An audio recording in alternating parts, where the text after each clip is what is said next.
3 hours ago in a nation to our north. That man got off of that plane. We can neither confirm nor deny that that man was Kawhi Leonard. We can tell you, however, that almost immediately choppers were up and followed those two cars to downtown Toronto, where it is certainly possible, but by no means confirmed, that Kawhi Leonard held a meeting with officials from the Toronto Raptors. We are still waiting on Kawhi's decision. Word now, though, that the Clippers are out. Carter said he expects a decision today. CC leaning towards the Lakers. Yesterday, Chris Broussard says Kawhi is doing some, quote, deep soul-searching about the choice between the Lakers and Raptors. And here's the man now, welcoming in Chris Broussard. Chris, Shannon says he's got a 96.5% chance Kawhi is going to go to the Lakers. What do you think? What's your best guess about what Kawhi will do? I think he's going to the Lakers. As of last night, into the wee hours of this morning, I got word the Los Angeles Lakers are to be taken seriously. They will be a team that's strongly considered.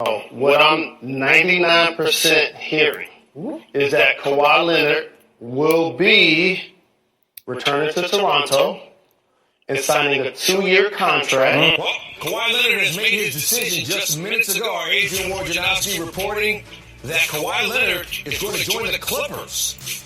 Yes. Insiders. What do they know? One of the many topics that we will talk today on Agree or Disagree with the podcast, Hockey Edition. I know that is a Kawhi intro, but we'll get into that because that actually is going to connect into a topic that we're going to discuss today. Of course, you can follow me on Twitter at KEVOLE. You can subscribe to all podcasts on iTunes, Google, or wherever you get your favorite podcasts. We have a lot to talk about today. I'm going to suggest that this is probably one of the more fascinating weeks in sports in Canadian history. And I may have a rant. I'm just going to warn you now. But joining me today we have with us Heidi has joined us. How are you? I'm good. How are you, Kevin? I'm good. Had to readjust on the fly for some strange reason. We'll get into that. We'll also have Sean joining us as well. How's it going, Sean? I'm good, thanks. How are you? Good. Everything all good out there in Calgary in the Stampede land? Have you had your pancakes? Ooh, hey, yes, it is Stampede. What the hell is ooh hey? No, it's oh hey. Oh, it's oh hey. It's Yahoo backwards. There's some signs around town that only spell Yahoo one way. Oh, well, that's great. Tyler, how excited are you about the Calgary Stampede? It's one of those Canadian curiosities of mine that I've never had a chance to experience, but maybe one day. Is there a particular snack food or gross carnival food that you must have if you go to the carnival? Mine are the damn little donuts. So I was there yesterday, and I always have to go and get Bannock. That's like my thing, and you can either just get regular Bannock, but they also make like Bannock tacos or Bannock burgers. So that's what I always have to get at the Stampede. When I go to anything at the Saladome or the Stampede or anything like that, I usually have to get mini donuts as well. I didn't get any yesterday, but just while we were talking about this, when my kind of gross weird thing that I might have had yesterday was a Snickle dog, which was a hot dog, a dill pickle, and a Snickers bar all wrapped together and then deep fried. That sounds like a heart attack waiting to happen. Yeah. It was delicious. Wow. Yeah, It seems like you can. Sorry, go ahead. I was going to say, it seems like you can never go wrong with mini donuts. That's a big staple at the PNE in Vancouver every summer. Yeah. Yeah, and in Calgary, there's always the novelty of what are they going to deep fry this year. Yes. Sean, do you have anything you need to eat? What I just said, whatever they said is a deep fry this year. Oh, that's fair. There's lots going on in Calgary. We will get into the Cam Talbit versus Mike Smith debate and Flames development camp. We'll talk a little bit about what to expect there. I want to start. I have a plan here. so just bear with me. I want to start with Kawhi Leonard, because it is probably the bigger sports story in terms of what everybody's caught the attention for. And I had a specific kind of we will relate this to hockey in a second here. But what was your reaction to Kawhi signing with the Clippers? How did you hear? It was. I think it was kind of expected. I think he did want to go back to South California, and the Clippers had more money to offer him than the Lakers, and his heart was down there. And I think I also think that the Kawhi watch and the lack for a better term stalking that happened to Kawhi while he was in Toronto was kind of turned him off, because he is a quiet guy, and he's not going to want to be in a city where he's treated like that. I think that really turned him off. So for me, I'm not sure how much all that really made a difference with Kawhi. I think in the end, he was pretty set from the beginning of this process on going home. It was just kind of under what circumstances, and also he wanted the time to perform due diligence. He met with all the teams that were serious parties that could acquire him or reacquire him in the case of Toronto. What came out of nowhere for people was the deal between the Clippers and the Thunder to get Paul George. That was something that no insider seemed to have any intelligence on, and evidently that's what was holding up an announcement, was getting that part of the deal done. I guess Kawhi and George wanted to work together and build something in LA with the Clippers, and in the end, he doesn't know the Raptors anything. Just thanks for the memories, I think, is what you gotta say about it. And on he goes to somewhere where that's closer to home and closer to family.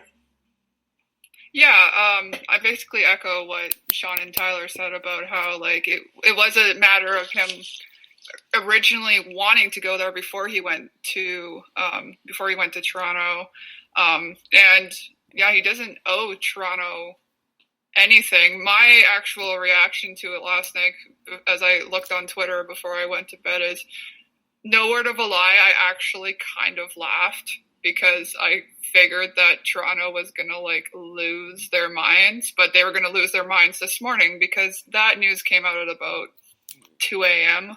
Toronto time. Yeah, 2 or 2:15 Toronto time. Yeah. Yeah. So, so I'm not that surprised that he's going there, but yeah, I kind of laughed just because of the whole Kawhi watch situation, and because that was just ridiculous. Yeah, there was a couple of things that were. You heard in the clip that there was literally a helicopter following a couple of vans, OJ style, that they were not sure at the time. They thought was Kawhi Leonard, but they weren't sure at the time, that were actually following a van to a hotel in downtown Toronto, where across the street from downtown, this hotel, that no one could confirm or deny that Kawhi Leonard was at or not at, there were people taking pictures. The public was taking pictures. The media was all over this. Even a quote from CP24 that actually said, we know that Kawhi is a private person. I don't know why the hell you were following this guy with a drone if you know this guy is a private person. I was actually, quite frankly, pretty embarrassed. I felt this was a pretty embarrassing week for Canadian media. It just... or Canadian or Toronto, I want to say Canadian media, but Toronto media in specific, that you think that it is okay to follow a guy around, knowing that he's requested privacy, and the news, and I know that Sid Sixero talked about when the news department gets involved in a sports story, it usually becomes chaos. I just felt like this was so offside, and listening to Bruce Arthur this morning, I do think actually from what Bruce Arthur said that this did actually have a bit of an impact on what happened here. In part, I think you're right in the sense that there was a decision already to go to LA was probably there. And for the most part, he already kind of decided that for the most part. But he was not, Bruce Arthur did report, and he's one of the guys I do respect in this process. Bruce Arthur did report that Kawhi was absolutely uncomfortable with what happened there. And as well he should be. I don't know how it's okay to follow a guy that they don't know is in a van. I've never heard about this in journalism school. Well, I think at the end of the day, media people tend to double down on their tactics. And, so just not to say that I know what the executives at a CP24 are thinking, but they obviously looked at this like great daytime TV, They would justify it by saying that this is a story that has huge interest, and we're giving the people what they want. They want to know what's happening, and when it comes to bad form or whatever, that takes that's secondary, I guess. At the end of the day, media will pursue a story at all costs, especially if others are pursuing it, and the hell with what it looks like. Sean, Heidi, do you have thoughts on this? I kind of agree with Tyler there that I went to journalism school and we talked about the fact that sometimes you do just kind of pick up that storyline that if it's what people want to talk about and is it just buzz that is what the news outlets are gonna report on. But yeah, it was a bit much, especially with the helicopter and all that stuff. I thought actually when I first saw that, I thought it was a joke or a Photoshop or something, and then realized later that it was real. It's just a little too much, but at the same time, I get it. Yeah, I agree with you, Kevin. I think it was a little bit embarrassing on Toronto's part, the way they handled it. But then again, we've seen a little bit of that the last few years with some of it's the NHL free agents where they just camp out in front of the agent's office and wait for the news that never really happens and occurs. It's creating a spectacle when it doesn't need to be one. So. Yeah, and I guess where is the line between, and I guess this is where I want to lead with the question here. And I'm not trying to knock any in air quote insiders here, but it's pretty clear that the insider business is becoming a pretty huge part of the sports content in all four major sports, in baseball, football, hockey, and basketball. And it's one of those things that we are consumed. Even at the Botchford tribute, there was a ton of questions about, hey, what have you heard about this guy? What have you heard about this guy? What about this contract to Bob McKenzie and Pierre LeBrun and Ray Ferraro, who's considered an insider as well. So there's something within us that we're definitely consuming this. But where is the line between what information is true and what? Yeah, where's your line of critical thought? I'm not asking you I'm not asking that you as a criticism, but how do we balance out the need for information and critical thought and balance out here? Well, I don't think there's a one-size-fits-all on that, Kevin. I think it just depends on the topic and the sources of the information and the experience level of the reporter that's handling all of that and trying to make a judgment call on what they should go public with. But for you as a consumer, to use that word, how do you as a consumer balance that out? Well, I like to look at and think about how did this information get leaked out? Who benefits the most out of this information being leaked out. When you can look at that and figure out and try and work your way through that, then you can understand why some information gets leaked and some doesn't. If we're going to go get back into hockey with this, the Tyler Myers saga in Vancouver is a perfect example. I think you saw the numbers being leaked out last week before July 1st and the signing became official were $7-8 million, and people were freaking out like it was actually going to happen.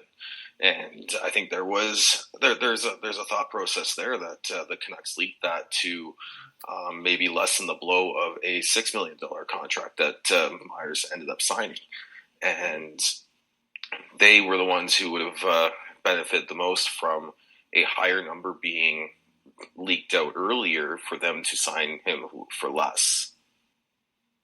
Right, and that's exactly you're a step ahead of me, Sean. Damn it! But that's exactly where I was going. Was the Tyler Myers situation where we saw a situation where that was leaked, or there were reports that Tyler Myers was signing a well over 5-year contract, not the contract that he ended up with. And some would suggest that this was to soften the blow, and it's as we look at this contract now compared to what the reports were, everything is fine. So I guess in a sense, there's a strategy even from how teams use these insiders and what information is being leaked as well. One thing about this whole Kawhi Leonard experience, it shows us, I think, that if an organization and a player agency doesn't want information leaked, they can put the lock on. It is possible to do. Because there wasn't much out there about this particular negotiation. So, yeah, for sure, when it comes to most of them, the leaks happen on purpose. Yeah, go ahead, Heidi. Just kind of to go back to your just kind of original question there, too. Like, I feel like all this insider stuff has a lot to do, too, with this, like, need in general for everybody to have the information first and be like the first people to report it and be the first one to know. And that's where sometimes like people will see, like fans will see an insider report and take it and believe it. And then it gets can get blown out of proportion and stuff like that. And I just think that's just, as I said, like it just goes this need now of our society in general, just to have to know everything and have to know it right now. And you want to be the one to tell your friends before it comes out on any kind of official channel. As somebody who spends a lot of time on like places like Twitter and stuff like that, like I like reading that insider stuff, but at the end of the day, I'm not going to believe anything until a credible official source comes out with that information. Right. Yeah. And go ahead, Tyler. Yeah, and I think every sport kind of has that one guy that, is the definitive authority. And in basketball is Adrian Wojnarowski with ESPN, and he reported the Leonard news last night. I would say in the NHL, it's Bob McKenzie. If Bob McKenzie says it, it is true. Baseball, Ken Rosenthal, formerly Fox, now with the Athletic. I mean, that's I think you can certainly identify the one guy in every sport that is the authority. Yeah, and but for sure, I just think the whole Kawhi thing launched this week, and it did relate to hockey, and could discuss Tyler Myers here in a second, but it did. And it's related a little bit to Mitch Marner in a sense too. This whole fascination with, I know someone who knows someone. I mean, there were people, Duron Carter, son of Chris Carter, who was making suggestions that Kawhi was going to the Lakers. Duron Carter was on the radio yesterday in Vancouver, and everyone was asking him if they knew where Kawhi was going. And he was like, I have the same agent as Kawhi, but I'm not getting involved. So it's just like, It's that whole need, like Heidi said, I guess, the need to be the first to know. But when we, what's that? Sorry? Yeah, absolutely. It is I mean, journalism's long been about having it first, and now, I mean, with the world we live in, the pressures are even higher with that. Yeah, but is it about getting it first or getting it right? Ultimately, at the end. Well, you're hoping both, right? Yeah, hope both. Yeah, hopefully both. Yeah. Like if you're one of these guys, the hope is that you're going to have both occur. Yeah. Hopefully. Yeah. Which ends up, so after all of this, we knew that Tyler Myers, it was one of the things that came out of certainty here was that Tyler Myers was going to be a Vancouver Canuck. It did turn out to be a 5-year, $30 million contract. So let's blow the smoke out of this here in terms of what was expected and what is, what was reported. Let's look at this as the actual fact here. What does we have as a contract in place, not what people were speculating in terms of this. Is this a deal ultimately that you would be happy with? Is this a good deal? It's an all right deal. I think that I would have preferred to see it more front loaded than the on and off with the signing bonuses and the salary per year being pretty like doesn't change that much. It goes 7.5, 7.5, 6. So I would have preferred to see it a little more front end loaded to make it maybe potentially easier to offload him at the end of the contract. But I don't think it's that big a deal. I think it's a decent contract for a decent player. Like he's not going to be your first. He shouldn't be relied on to be a first a first pairing stud defenseman. But he can be a good addition. He's going to be a good addition to the Canucks blue line. And he's going to help this team get better for the next couple years at the very least. It's the term again is you have to pay the term, but it's still the issue that a lot of people will take with this contract because he's going to be 30 by the time this contract starts and. He's going to be just getting older and slower, most likely. I mean, it's a deal that they had to make because unless Olli Juolevi was just going to drop in and suddenly be a top 4 D-man and really stabilize a defense that has been struggling for a while, the Canucks need to go out and get somebody. And I think they got somebody that really wants to be there. It's a guy that was playing in a Canadian market, going to another bigger Canadian market. That's often not appealing to players in free agency, and he still chose to come to Vancouver. You mentioned the family being up in Kelowna. And, a cap hit of $6 million in today's NHL is not that big. So I like the deal, right side defenseman. Sean has mentioned, he's starting off at 30 years old, but defensemen are able to still perform at a high level compared to forwards once they get into their 30s. And, now they can go from there and not have to force some of these other guys out of the system into situations they're not quite ready for. I think you guys are getting a good player to the Canucks for sure. Like for that price and stuff, like, I think that's good. It's just the term seemed a little bit much, as you said. Like he's going to be 30 when he starts. But you're right, Tyler, about what you said about how players are able to last a little bit longer than what we might think. So maybe that 6 years is not too bad. But no, I think it's decent. I don't think it's anything that anybody should be getting outraged about either way. So who would you pair him with? Like if you're starting to who's your ideal pairing?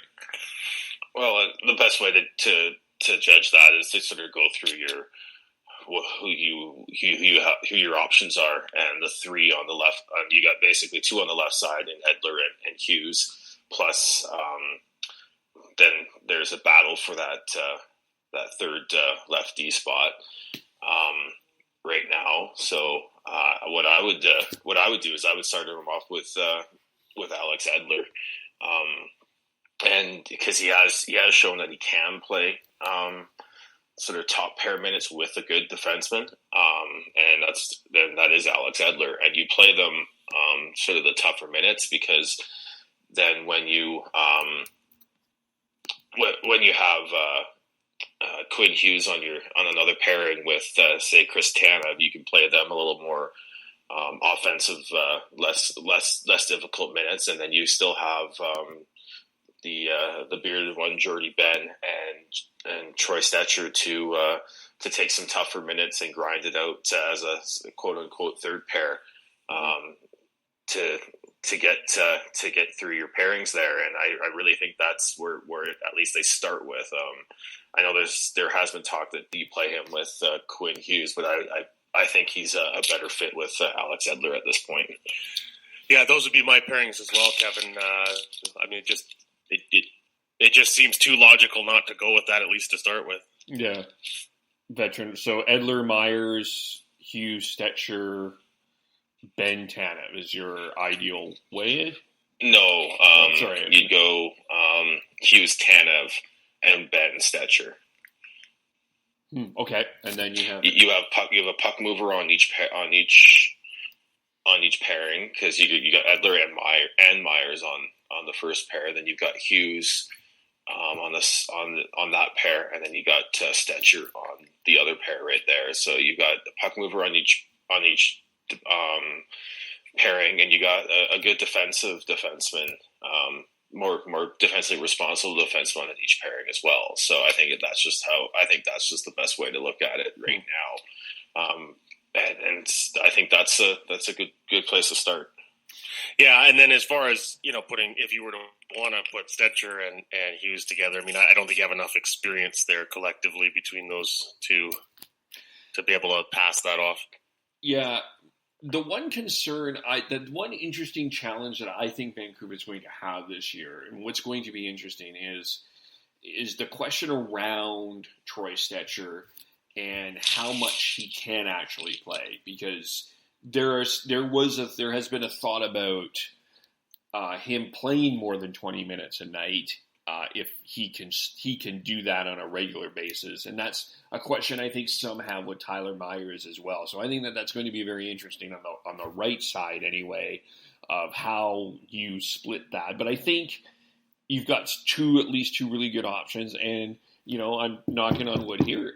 If Chris Tanev is healthy, that allows you to balance out that six pairing anymore. And you do have a guy in Jordie, Benn, that is a guy that can play both sides of the ice. He can play the right side if you want him to play there, and he can play the left side. So you do have that advantage. And you do, let's not, and Heidi will attest to this as well. The signing of Oscar Fantenberg should not be unnoticed here, because this is a guy that is a really solid 6'7" defenseman that can put, if Tanev is not healthy, can play some minutes. If you need a break, if you need to make some switch, an Oscar Fantenberg can come in and provide a really reliable 6'7", 5'6" role.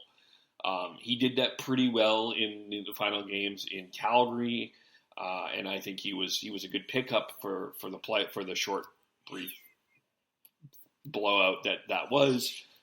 He did a pretty good job, and I think that's a really good signing for the Vancouver Canucks. Yeah, no, I echo that for sure. He's exactly good in that kind of 6'7" spot where maybe you don't have him necessarily playing every game, but if you need to rest somebody or whatever, like he's gonna be decent on that third pairing. The way I look at this is that him and Biega are kind of in competition now for one of those extra D-man spots. Both are signed for one more year here, and then they're UFAs. But Fantenberg's younger, may have a little more jump than Biega would. Bulldog works hard, and I know the Canucks really like him. But at some point, you have to wonder if he's gonna not be reliable anymore. So yeah, I like the acquisition of a Fantenberg, and he's 27, so that's a plus in terms of age, and it just deepens the defense. I mean, you can never have enough of them. I mean, we saw that last year with the Canucks and how many different names they cycled through trying to put a lineup together each night. Yeah. And one thing I wonder is if they go with 8 defensemen, at least to start the season, and have the 2 spares and only go one spare forward. They've done it before. Other teams have done it before, and I think that's something that they'll probably look at with Tanev being a question mark health-wise. Mm-hmm. Yeah, that's certainly an option. I would imagine they do have a glut of forwards that they do need to deal with as well, and that leads to kind of the next question here is in terms of the top 6. So I'm going to see if I have this. I want to. Jen Benning, of course, had the press conference with Tyler Myers, and he talked a little bit. Here's a little bit of what he had to say there. Today we accomplished that. Adding Tyler, adding Jordie, Benn, and Oscar, it makes our defense deeper. I've talked to Travis, Tyler, he's going to see how it plays out in training camp, but he could use him with Alex Edler in a matchup role. He could play with Quinn.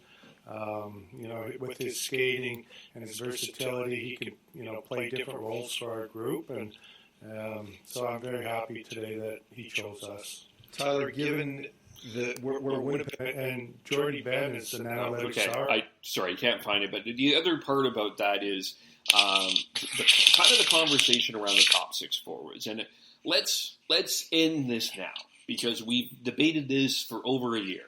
Louis Eriksson is going to be part of the Vancouver Canuck roster in some way, shape, or form. He's not leaving. He's not being traded for Milan Lucic. He's not being traded for anything. It's an impossible contract at this point to move.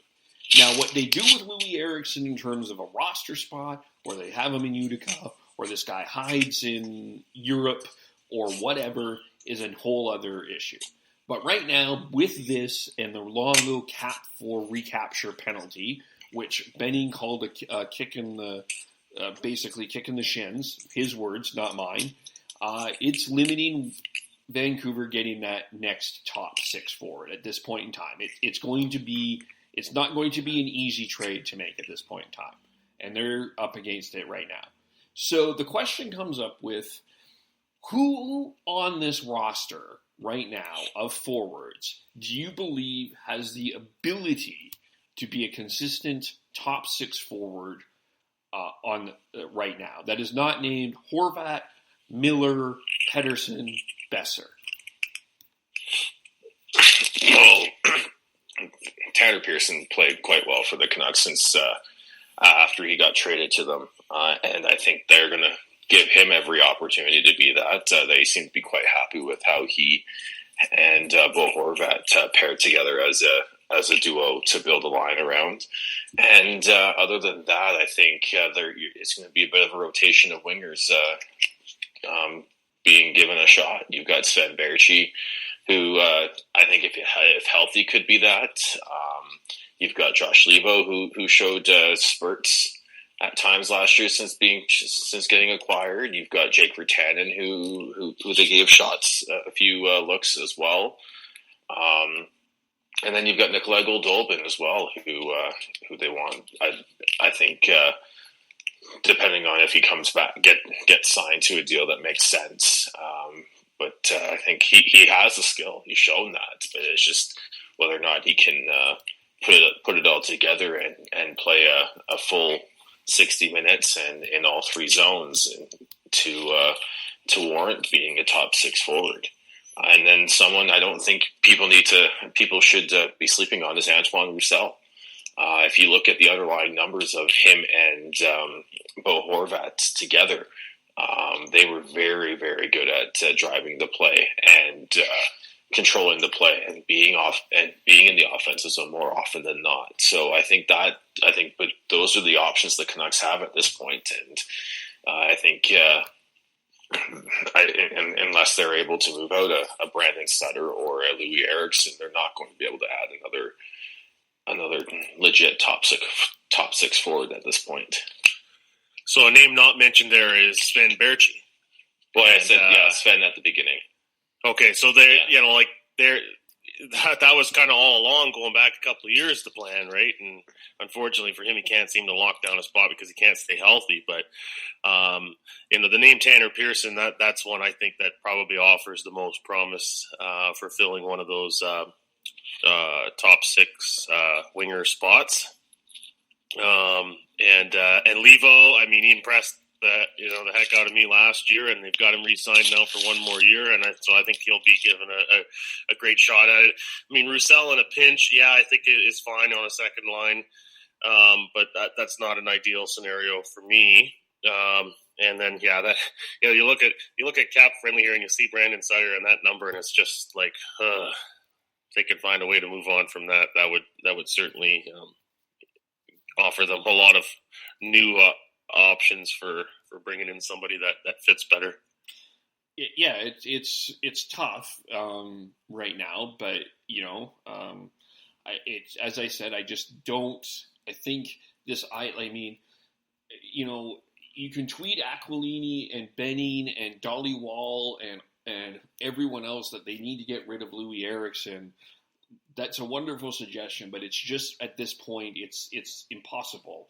I mean, and no one can there's only two teams that are even close to that salary floor, and they're not even. It was Ottawa and I believe Buffalo, and Buffalo signed Marcus Johansson today, so it's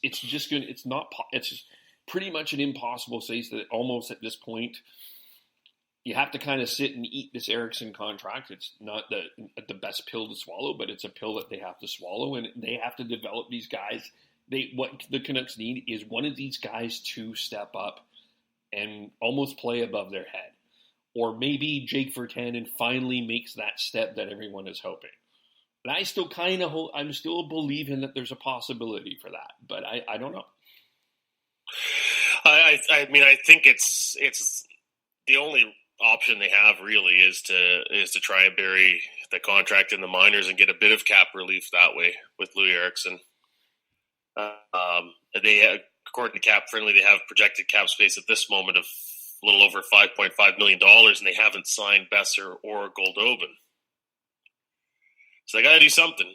Yeah. Well, that figure has also got 27 players on that.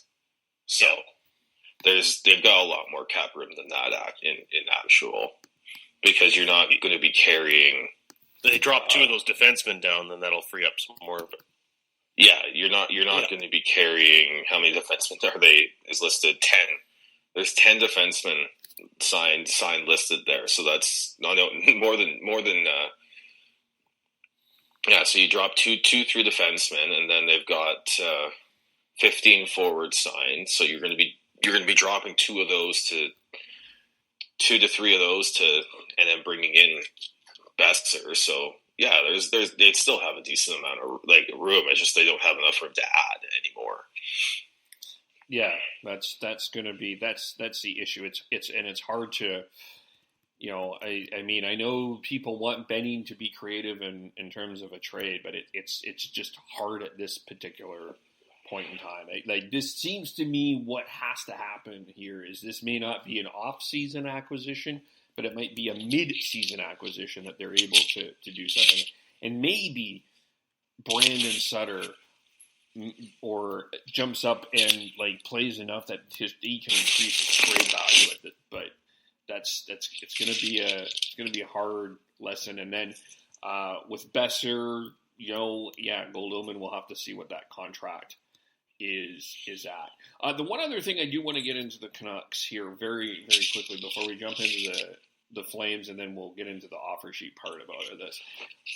One of the things that has come up, of course, that I think is now becoming a little bit of an advantage in Vancouver is there is something specifically about the BC player that I think is quite excited about playing in Vancouver. You heard that from Tyler Myers.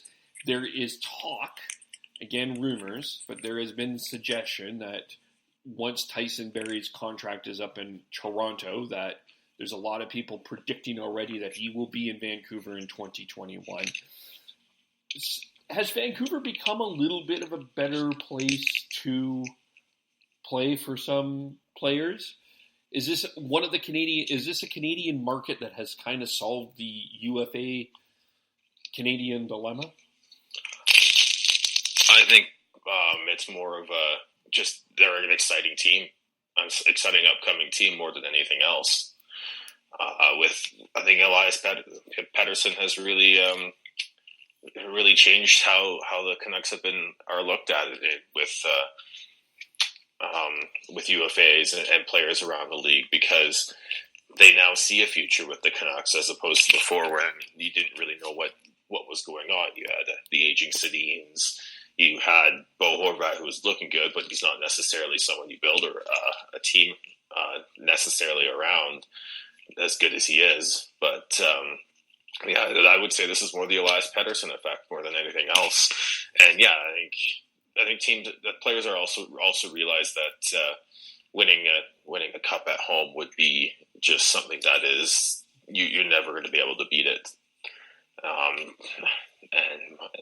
think one thing that I will say that I think really the Toronto Raptors and their championship really showed is how desperate Canada is for one of our favorite local teams to be successful with. So I think that might help bring some more players home to the Canucks throughout the next couple of years. The thing with Barrie, though, is with the signing of Myers and with the projection of the cap being not going up too much, at least next year, is that where's that cap room going to come from? Because he's gonna expect and want to get paid in the $8 to $9 million range, I think, come next year. So I don't know where that cap room comes from for the Canucks to get him at this point, especially with Louis Eriksson still under contract. I agree with all those points that you made, Sean. And the other thing is, too, about Vancouver, Kevin, compared to the other Canadian markets, is that it's the one place that's not cold in the wintertime. No, sure. So it's always been a nice city, an attractive place in terms of quality of life and comfort and all that. It really comes down to, chances of winning. And with Elias Pettersson there now, certainly the Canucks are a lot more of an attractive place to go in that regard. Heidi, what about Calgary? From what I heard, everybody, they seem to like being here. I'm just trying to think of offhand of who the Flames kind of have in their system that's sort of local. We have Dylan Dubé from Cochrane.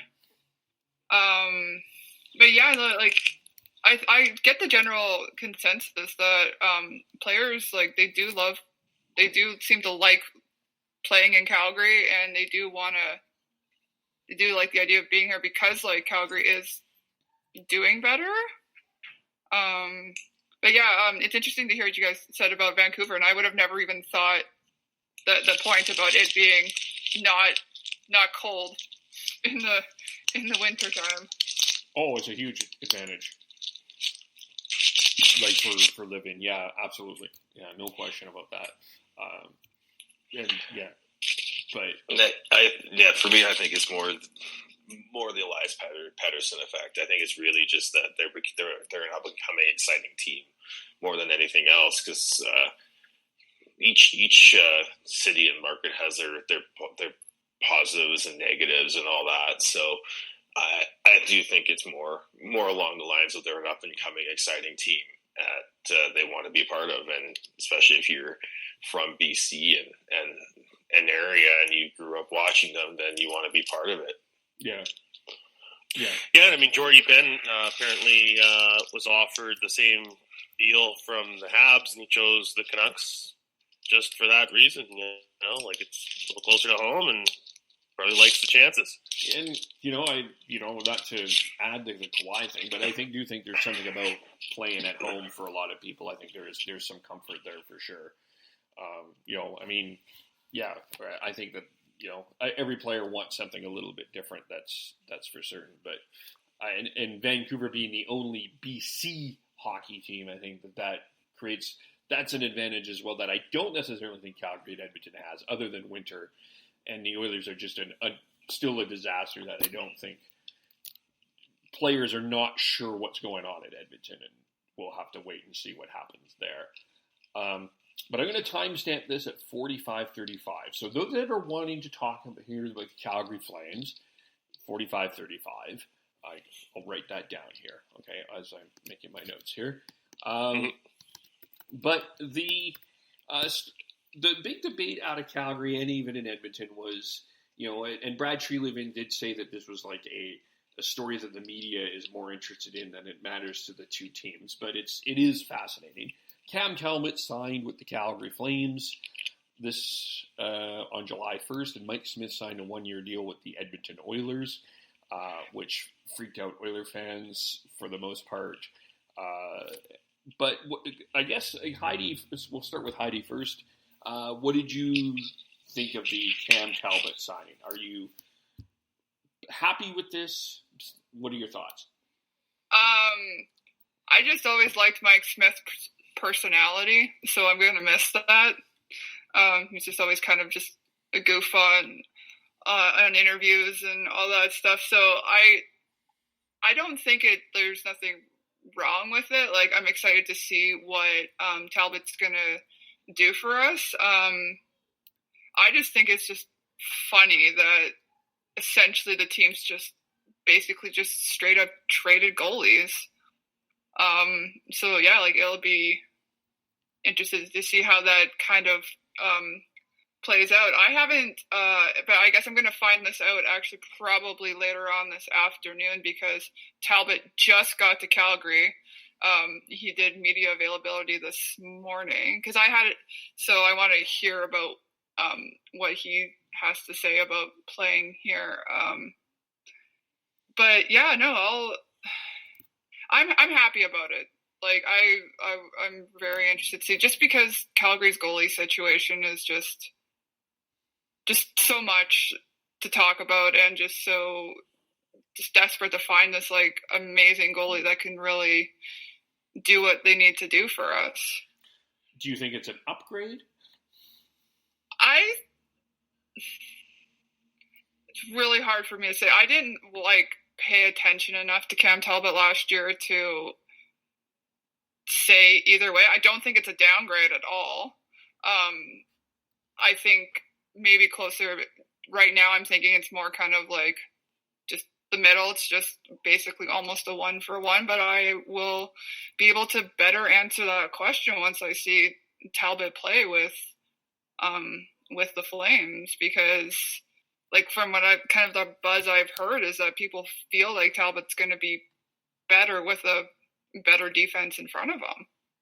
Yeah, for me, that's the thing, is that he looked good with the Rangers with a quality defense in front of him. And Edmonton last year just couldn't defend to save their lives. And obviously the goal, it wasn't just Talbot that was struggling. It was whoever was between the pipes was struggling. So I would think Calgary will be a better team in front of Cam Talbot. Yeah, and it's going to be interesting too, because Mike Smith plays the puck so much that's something that the Edmonton is going to have to they're going to have to adjust to, and then at the same time Calgary defense and even offense is going to have to adjust the fact that they don't have their puck playing goalie anymore. Although Riddick picked a little bit of that up from Smith in the past year or so. So, but yeah, that'll just be interesting to see it that way too. Yeah, I think it is going to be interesting to see how they do in their different situations. I do think that this means that the Flames are going to go a little bit harder on leading on David Rittich going into next season, depending on what he gets in arbitration. But I do think that that's sort of the plan going forward. Is he's the heir apparent now, and he's gonna get the bulk of the starts. There's a few things running through my mind. I've been running through my mind about this. I think the first question that I am curious about is, we have talked for a long time about, the perception is that the Flames defense is better, and so Cam Talbot will be better. But, that 5-game series against the Colorado Avalanche, I don't know if you can come away with that defense feeling that confident, supremely confident with that defense. They got their ass handed to them. So that's one thing I am a little bit concerned about. And you look at the numbers, it wasn't great. I still think, is it better than Edmonton? Yes. Is it a top flight, one of the best defenses in the NHL? I don't know. That's where I'm at. And I don't know I'm not trying to be insulting here, but which Cam Talbot are we getting? Are we getting the guy that played well in the Rangers and played well, although overplayed in Edmonton a couple of years ago? Or were we getting kind of the aftershocks of that? So I'm kind of curious. He's admitted that he didn't have a great year last couple of years, and he's willing to rebound, and I think that's good to hear. But I also think, I don't think that the Flames fans were necessarily, they say life's not fair, but I don't think the Flames fans were necessarily respectful to Mike Smith. Yes, there were some times he did some absolutely terrible things. Like the Minnesota game was that giveaway in the Minnesota game. That was like minor league hockey players should not be doing that. There are times that, yes, he flubbed up. I'm not going to dispute that. In the first half of last year, he was atrocious. But also there were times that he played really well, and they didn't give him, if 2 years ago if it wasn't for him, that lottery pick that they gave up for Travis Hamonic could have been a Quinn Hughes. It could have been someone a lot higher than what it was. So I don't know if the Flames fans necessarily gave respect to the Mike Smith. And I don't know. I think the Oilers are not getting it's not a terrible signing for the Edmonton Oilers to bring in Mike Smith. He's a veteran guy that I think has a bit of a personality. I think he might rub some people the wrong way, but I have a funny feeling, I don't have any insider information here, but I got a hunch some people in Edmonton need some things rubbed a little bit the wrong way there. So I don't know. I think it's I'm not necessarily convinced that this Cam Talbot signing, which we compare it with the defense for the Flames specifically, is necessarily evidentially true. I have to see that to believe it. Yeah, no, I will say that Flames fans were very critical of Mike Smith. There was a lot, and just from what I saw, kind of a little bit on Reddit, and especially on Twitter, some people were happy to see him go, which I don't agree with that. But Flames fans can be very hard on players that just aren't performing. I think back to Brian Elliott, to Derek England, just players that I feel like when they left, everyone was like, oh, thank goodness. But yeah, no, I think Mike Smith didn't deserve a lot of the criticism that he got. But you're right, Kevin, about Mike Smith and that personality going to Edmonton, that they need something up there in Edmonton. And maybe they do need a player that isn't afraid to speak his mind a little bit about this kind of stuff. And so we'll see how it kind of plays out that way, not just with the scores of the games, but just kind of in the hockey culture in general in Alberta. Yeah, I think that the personality swap is something I think that hasn't been really talked about, at least that I haven't seen it being talked about where Cam Talbot's a little more reserved than Mike Smith, and I think that's something that the Flames need. I think they need to calm down and play a more quiet game and not be being yelled at and having Mike Smith snapping sticks over crossbars when he lets 3-4 goals in. But that's something that maybe Edmonton needs, because they've definitely gone a little fiery with who they've brought in. And I know I made this joke before, but and it gets even more now as their stick budget's gone way up. Yep. With Glenn Gulletson throwing the sticks, and Jim Playfair smashing them over the boards, and now Mike Smith smashing them over the crossbar. Like I honestly think that they need that fire in them, because they didn't have it last year. They just were going through the motions, and maybe that's something that they need, and something that Mike Smith can bring to them. And then, like I said, I think the Flames are a team that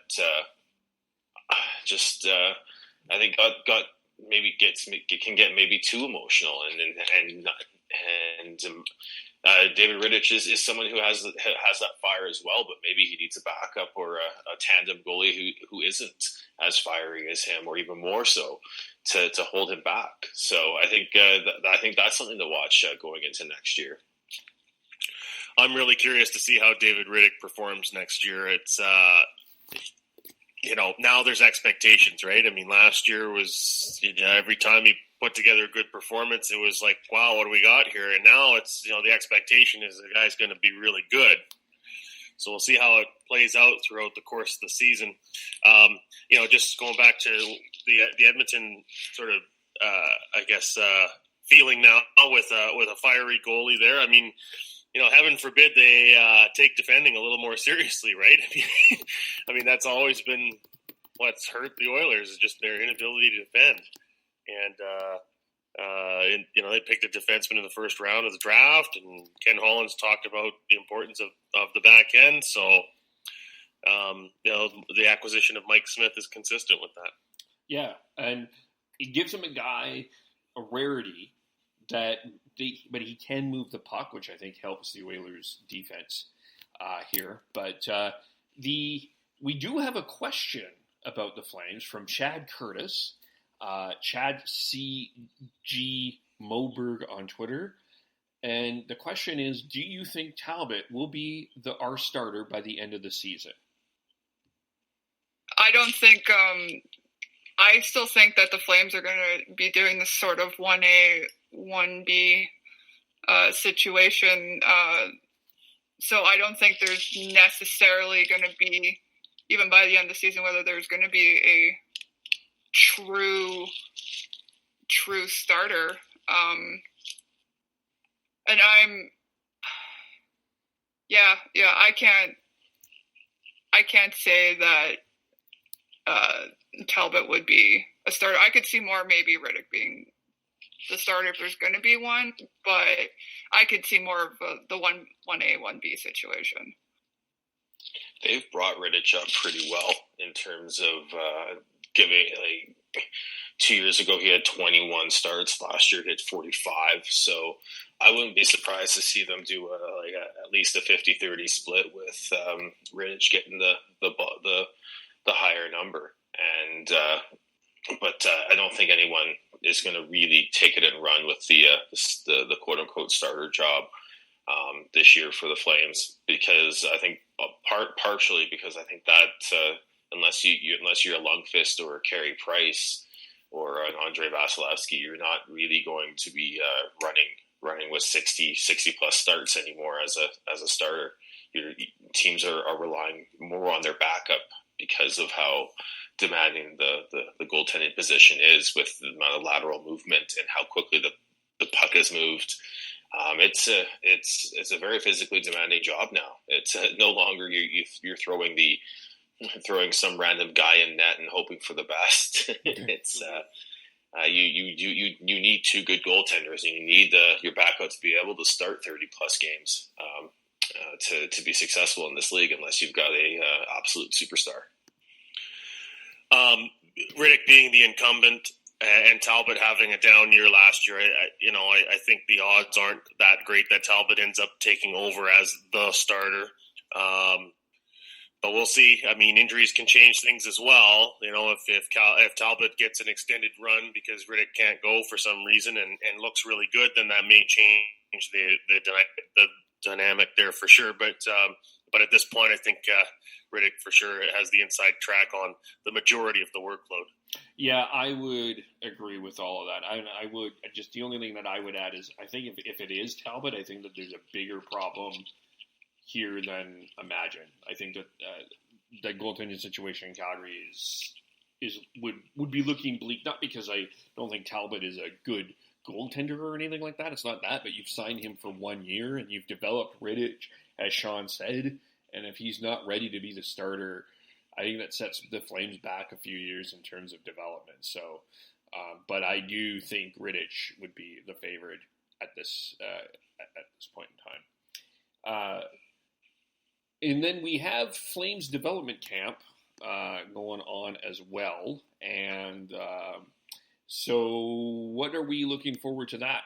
Heidi, is there anything you're looking forward to for Flames development camp? Yeah, my favorite thing about Flames development camp is some of the stuff that they have these guys doing. And this has nothing to do with on ice stuff. So every year, they've been doing this for at least a few years. They split these guys into teams of 4, and they do like a Hell's Kitchen type cooking competition, and it's a big deal. And the guys all have to they're all getting filmed and stuff at the same time. That stuff kind of in general is what I like seeing coming out of development camp. Like, sure, okay. As somebody who doesn't go and actually go watch the actual on ice stuff, that's like for sure, like that can be talked about forever, like their performance and stuff. But me personally, I just like seeing these guys come up, whether they're guys that were brought in on tryouts or they're new draft picks or they attended development camp last year. I like seeing them in interviews. I like seeing them on videos and doing things in the community and kind of seeing how they react to that and how their personalities will kind of fit in with the Flames culture. And I know we were talking a little bit before about we were talking about Mike Smith and personality in general. Like, I think that kind of idea that you got to fit in with your team's kind of personality is important. So yeah, I've been kind of wanting to kind of see about that. Yeah, these development camps in the summer are fun to watch, and one thing that they've grown into, instead of just being on ice development camps, they're life development camps. Like I know the Canucks do something similar with cooking. They don't just they're trying to teach these kids how to be professional athletes and take care of themselves when they do turn pro, because I think that is one step that a lot of people a lot of fans don't realize is a huge step for these kids, is when they come out of junior or college, they're on their own. They're no longer with a billet who will make them dinner. And they have to learn how to deal with that. And I think that's one reason why you see a lot of these young players struggle in their first year pro, and why first year pros that come in and do as well as, like, say, Johnny Gaudreau did in his first year, and Elias Pettersson did this past year for the Canucks, I think that just shows even more how amazing they are, because they're able to know what to do off the ice and away from the arena. To me, with development camps, it's always fascinating from one team to the next, the different things that they do for team building, and Heidi's talked a little bit here about what the Flames do. And And yeah, it's an excellent point there, Sean, about life building, and it's always overlooked by people. We were used to seeing them in the uniform on the ice, scoring, passing, hitting, whatever.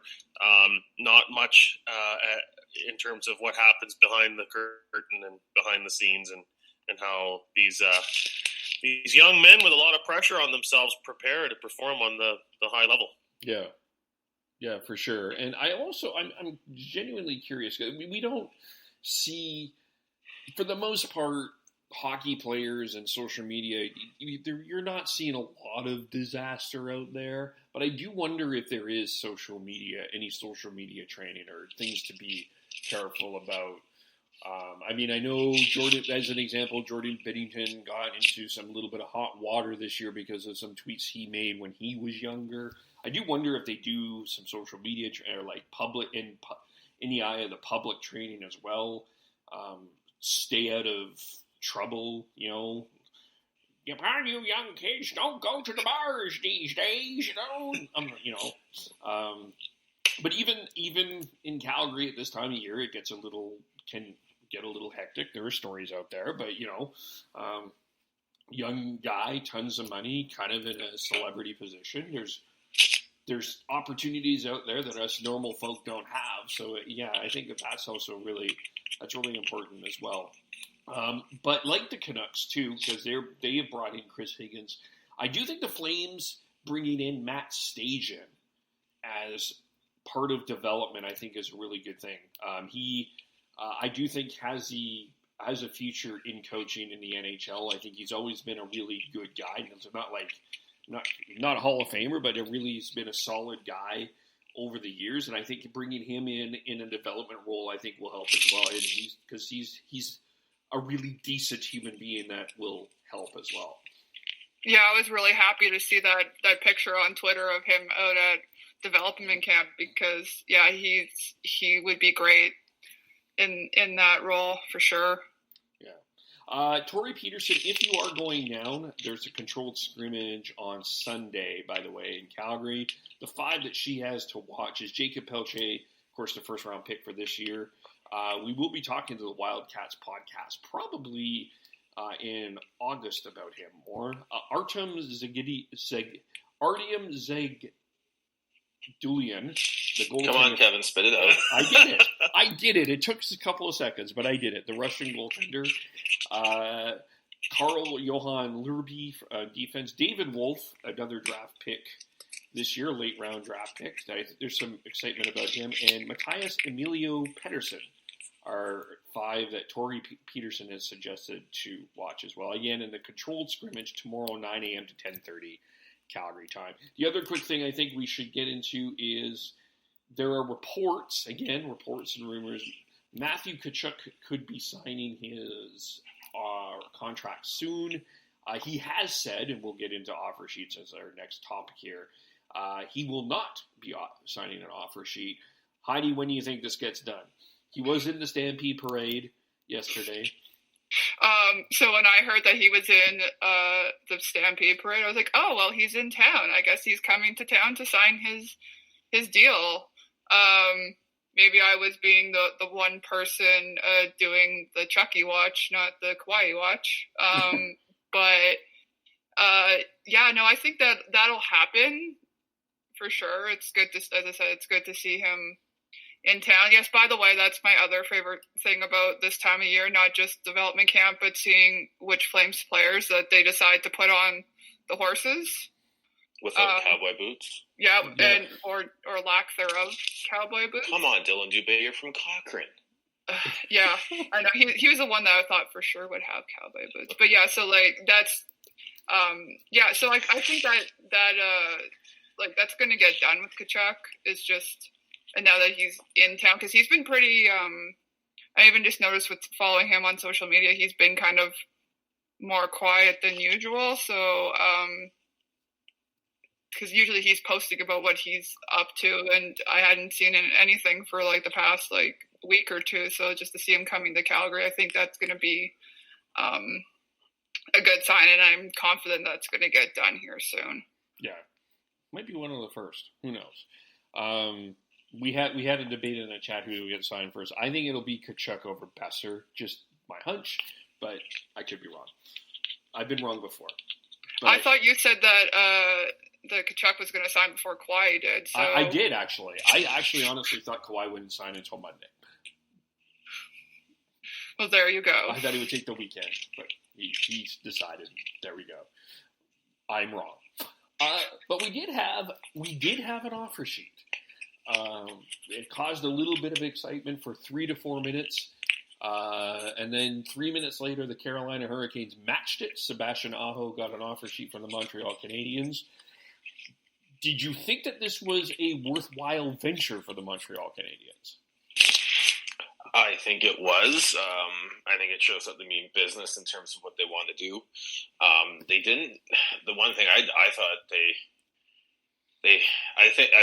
they didn't go to the right level for the offer sheet, though, in my opinion. Had they gone one level up and given up a couple first-round picks, I think they might have been able to pry him away from Carolina.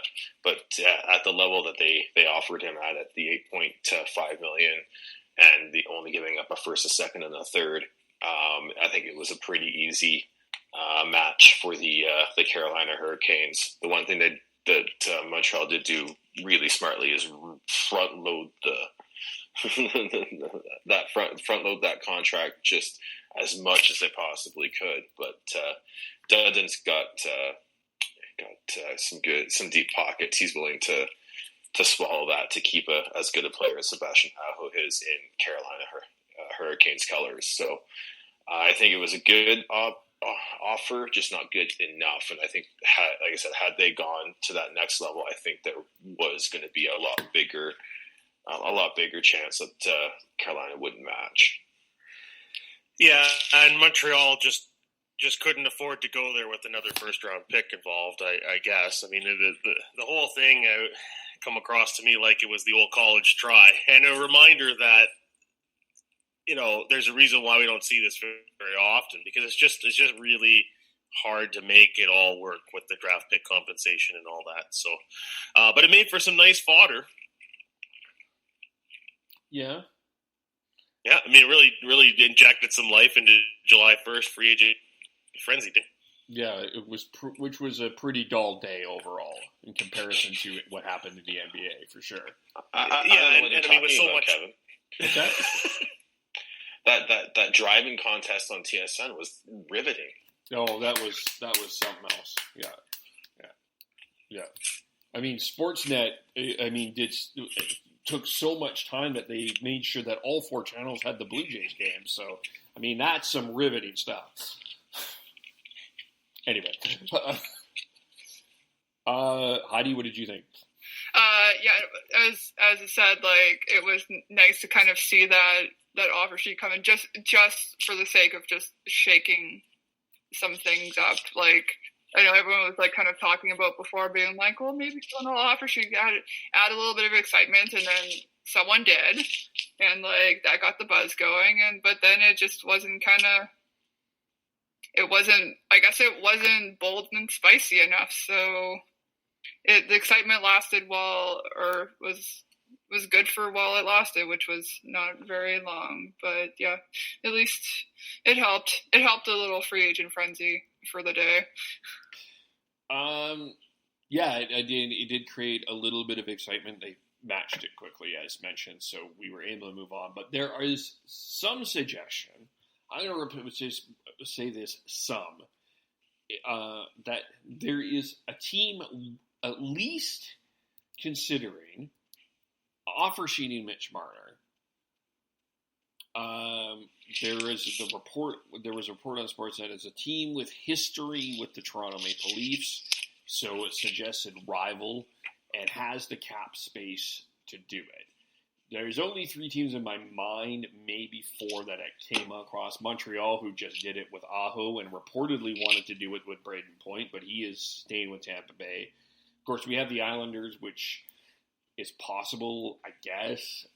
Maybe Boston, and of course, Colorado has all the space in the world to do whatever the hell they want right now. but it is 4 first-round draft picks. Do you think that someone will actually pitch Mitch Marner an offer sheet worthy of him to sign? No, I don't think so. Again, it's the 4 first-round picks that is going to be the level that it's going to be at, and I think that's really, really tough. And if it's a team that has history with the Leafs, like Montreal makes sense a little bit. Maybe the Islanders with Lou Lamoriello, but both of them don't necessarily have the cap space for a $10+ million player, which is what it's going to take. So I don't see it happening. I think, as we said, it takes a special player, like the right exact circumstances for a player to get offer sheeted. The reason Aho is because they didn't. I think it was the Carolina effect, whether or not they could afford to pay him you front load that deal. Are they willing to pay him the $10-12 million that he's going to get paid in the first couple of seasons of that deal? I mean, I think it's more likely that if the Leafs and Marner can't come to an agreement, that we see a repeat of the Nylander situation than to see an offer sheet. It's not till Christmas? I mean, it's hard to fathom the idea that this would happen again, where you have a restricted free agent holding out into the season. But I mean, if they can't reach a deal and there's no offer sheet, where else do they go? Yeah, I don't think Dubas lets it go that far this year. I think if he feels that he's not going to get anywhere with Marner, he'll trade him. It's not going to be a popular move, but I think he learned from the Nylander experience that you can't let that happen, because it's not like you're not going to get the best out of the player for that year, and you're creating more of a media circus than you really need surrounding the team. So it's not fair to yourself, the team, or the players. So granted, they're not really going to be thinking about the player at that point, but I don't think he lets it go that far. And if it comes down to it's middle of September and they're not even close, I think you might see a trade there. Well, I agree kind of with what Sean and Tyler said, but at the same time, I'm kind of team chaos and team media circus in Toronto. So, because I just enjoy seeing that if either he does get offer sheeted, or if it turns into like a Nylander situation where it didn't get done and it was getting a little dicey there. But yeah, I don't know. I will just say that maybe I'm just mean about Toronto, but I just want to see them freak out about more stuff again. We don't have enough of that right now. It entertains me just far, far too much. But I guess, you bring up an interesting point, though. Like, why would I offer sheet Marner when there is a better opportunity to make a trade later? Like, why would I would just wait and see and not have to give up 4 first-round picks if I can give up maybe 2 and a prospect or something a little less than 4 first-round picks. I might just wait and see. Wouldn't that make more sense? Yeah, you can make a more appeasable deal that fits what your team looks like if you work a trade versus giving up 4 first-rounders. Yeah, that's to me. And if I think the part of the chaos here with Marner too is if he signs an offer sheet, obviously it's the player's choice to sign this. How is that going to look in Toronto? I think that's part of that chaos that we'll be watching too. Is he going to be loved and revered as in Toronto if he signs somewhere else? I mean, that poor boy also, I'm sure, had pajamas, Toronto Maple Leaf pajamas as well, like Mr. Tavares. I don't know how well that goes if Marner signs an offer sheet for him. But yeah, I don't know. I think he wants to stay in Toronto, but I think he's got a very cutthroat agent who wasn't happy with how Marner didn't get the full bonuses in his entry-level contract, and feels like he's being slighted compared to the Austin Matthews and the John Tavares signings. So I think if they want to get it done, there's a deal to get done. But I think the only way to do it is they're going to have to move someone else out to make room for Mitch Marner. So I don't know. I think it's definitely Toronto. Unfortunately, is the the place to be watching this summer. Even though Kawhi's gone. Yeah, it's going to be. Well, and I did see the suggestion on Twitter this morning, and I think it's a bit of a reach. But does Kawhi leaving, give Marner a little more leverage? Does it make the Maple Leafs a little more desperate to get a deal done? As part of the MLSE group there. Like, again, I think that's a bit of a stretch, but. Boy, if you're MLSE, you don't want to see two star players depart in one off season, do you? Yeah, I think that you could say it's a stretch, but I think that there definitely is something there with that. The Toronto media and the Toronto would just go absolutely just crazy if you lose Kawhi and Mitch Marner in one summer.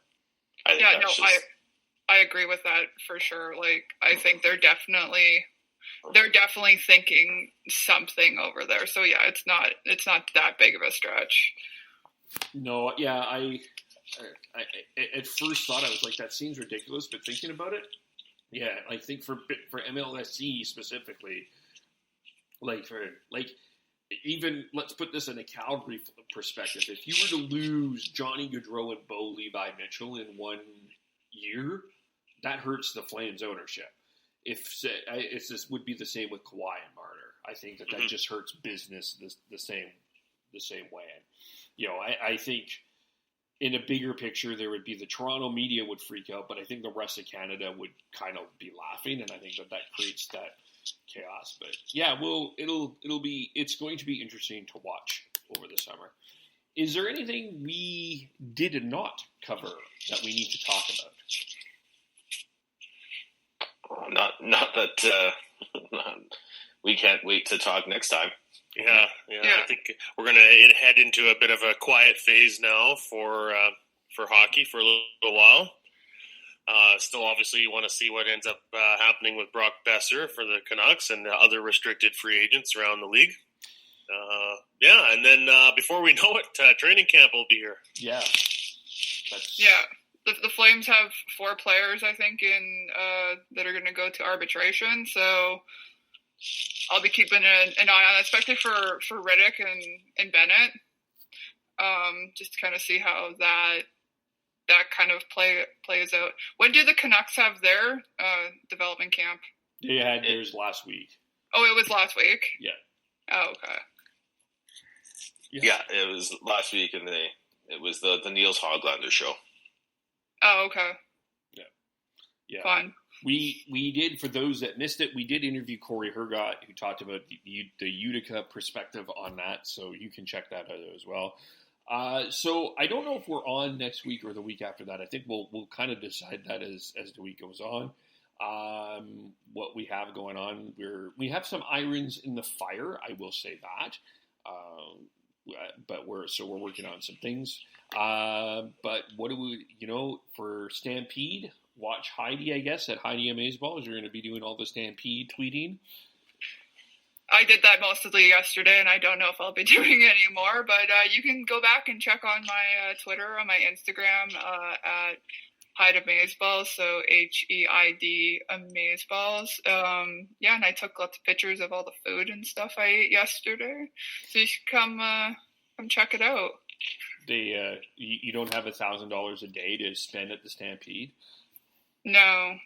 Oh, if you want something Flames related, I'm gonna be interested to see what number that Cam Talbot's gonna take, because I guess he normally has 33, which David Riddick already has. So we'll see how that plays out. So maybe I'll have opinions about that.